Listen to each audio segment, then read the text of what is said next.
Hanging out up here in Clay today. This is the second of two with Jerry Curran. I hope you caught the first one. I'm sure that they put it on the ISMA site, and of course you can catch it out here on the Elkins Video Productions channel. But Jerry Curran started racing in 1992, and we're going to go all the way back to 1969 and the 60s when he was a kid in Oswego, going to Oswego Speedway. And it seems like every single person I talked to who raced at Oswego went there as a kid, and they tell me stories of how it used to echo through town. You could hear it all the way through the port city. Jerry, first of all, how are we doing today? Good. We're here at the Danny Sewell shop. You got all your measurements. This is your new ride, right, for this year, right? Danny's getting out. You're getting in, right? Yeah, don't tell them all. Okay, yeah, we like to start rumors on this deal. So let's go back. What is your earliest memory of Oswego Speedway? Because Jerry and I are pretty much the same age. Would have been going to the riding by the racetrack on a bicycle and looking at the speedway and wanting to go there. My parents didn't really let me go. They weren't fans? No. So I ended up, my Uncle Bill worked there cooking hot dogs, and he took me and my cousin in '69 Classic, and that was the first time I went, and I've been going ever since. Did he have you cooking hot dogs while you were there too, or no? No. Okay. So at least they had all the free hot dogs you wanted, right? Yeah. What was the impression of the then 8-year-old Jerry Curran when he finally saw these cars? Because you'd heard them first, right, before you actually went? Oh, yeah. I only grew up 6 blocks from the speedway, so yeah, I could hear them every Saturday night and when I wanted to go, but just couldn't get there. So what was it like when you finally got to see them? Just in awe of how many cars and the speed and how many people. Mm-hmm. How many Pretty cars cool. were there back then? Oh, geez, a lot more, right? Oh, yeah.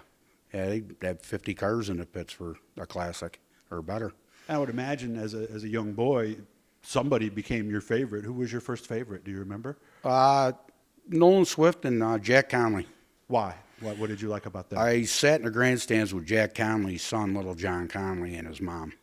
So got to be friends with them. And when the races were over on Saturday night, all those kids used to hop cars, which are hop trailers. We'd jump on the trailers and catch a ride down Albany Street to go home. And Jack Conley didn't, most guys didn't want you to hop the trailer, but Jack Conley was always the guy that said, "Get on, boys, and hang on tight." So you're riding right down 104, just hanging on to the open trailer, huh? Yep. Okay. So right down Albany Street.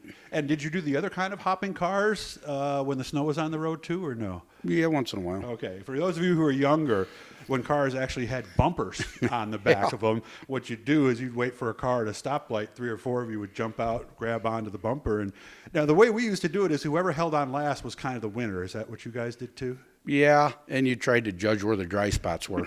Yeah, then you had to tuck up, get up underneath that bumper, or you're going to get some good old-fashioned road rash.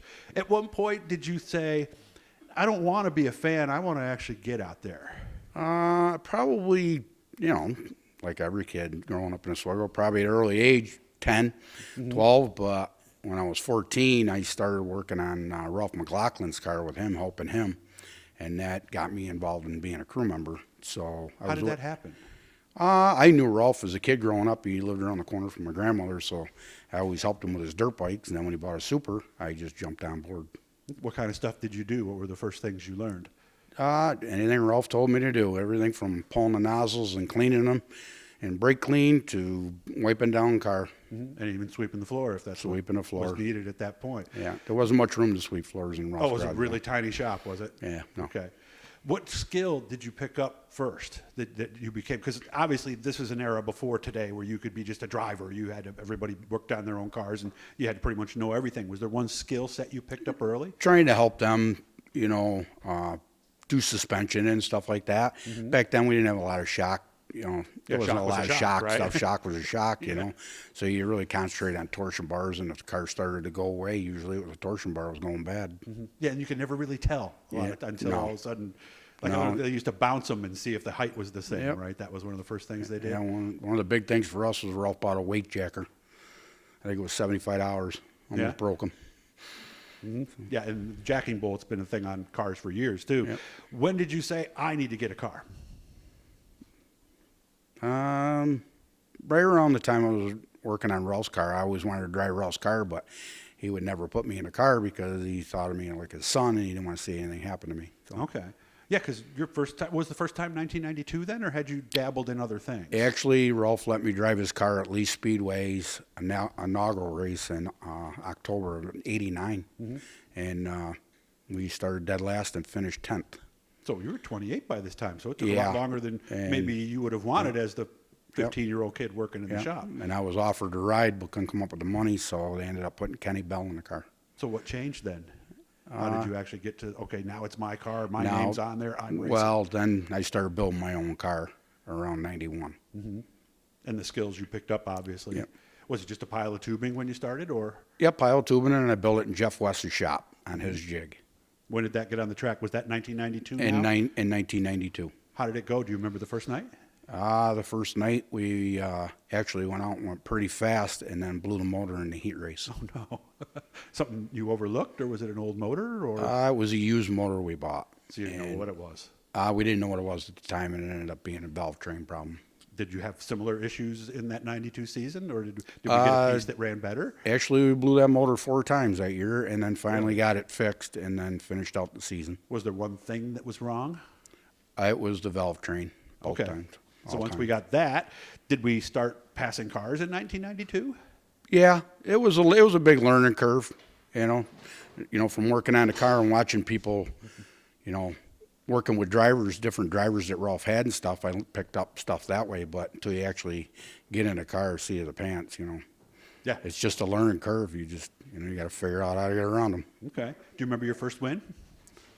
My first win would have been my own car, in 90, and would have been in 98, I think. Okay.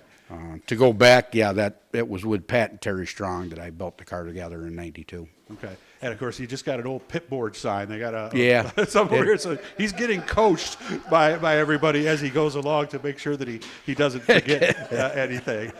Did you start up front? Did you pass a lot of cars? Did you come from the back that first? Because most people's first win at Oswego I is think usually we- starting towards the front, isn't it? Yeah, I think I finished or started 6th, I think, that first race that we won. So I had to pass a few cars to get there. Is there one night, one finish, one race that sticks out? Like if somebody says, "What was your best night, Jerry?" What would that be? Probably would have to say that would have been 2010 when we won the 60th anniversary race over Otto. And Passed him? No, I didn't pass him, but Okay. he was coming, but he could never catch me. Okay.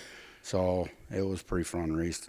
Other side of the coin, is there one night? Because everybody has a story about either being on fire or a hard hit on the wall. Did you have one like? And I always hate asking this question, but Which first time? which time? Was there? Was there Probably the night in 3, I got into the wall and broke my ribs, and the car caught on fire. that's pretty serious. Yeah, that was that got my attention. Did you realize? I mean, what? Because I obviously you hit you felt your ribs first. It knocked right? the wind out of me. I couldn't breathe, and then the safety crew got there, and then they told me to get out. The car was on fire. So Okay. Did you need their help to get out of the car? no, I got out on my own. Okay. Did it keep you out of racing for a while, or were you the tough guy who got right back in? We were out until the Classic, so we were out like a month and a half, 2 months. When It was we were pretty back in. serious. Yeah, Did you break multiple ribs? Did you? 3. And so nobody could tell any jokes around you or anything, right? Because They I just tried not cracked to. ribs. I didn't break them, and I know how painful that was. So, Yeah. all right. Did it take time to come back after that? Because you were out close to a month. Actually, we ran the Classic, but we had a problem with the motor because the car was completely brand new. We had something wrong with it. Okay. What is the biggest thing about Oswego compared to a lot of other places? And again, obviously your history and getting there as a kid, but what is the most fun part about racing at Oswego? I guess when you can get wheel to wheel with a guy and race him clean, and you can just, really got to push that factor to get around him. It's a lot of fun. A lot of people who don't race don't understand, but you can't be a nice guy and win races, can you? You got to No. shove that nose in there. No, you got to shove it in there, and you got to squeeze them. Something that I don't think everybody can do, can they? No. Got to be a little crazy, but you also have to be smart and calculating. Otherwise, you're going to have a very short racing career, aren't you? Absolutely. All right. Good catching up with you. I hope you guys like this. I hope you caught the one we did before where he runs down his plans for the year. And we're going to be doing a lot of things this year with a lot of the guys during the week. So, hey, appreciate your time, man. Great job. And we'll see you soon. All right. Thank you. Hit the blue E down there, guys. It'll subscribe you every time we're talking to somebody cool. Having fun with a lot of super guys out here in Clay today.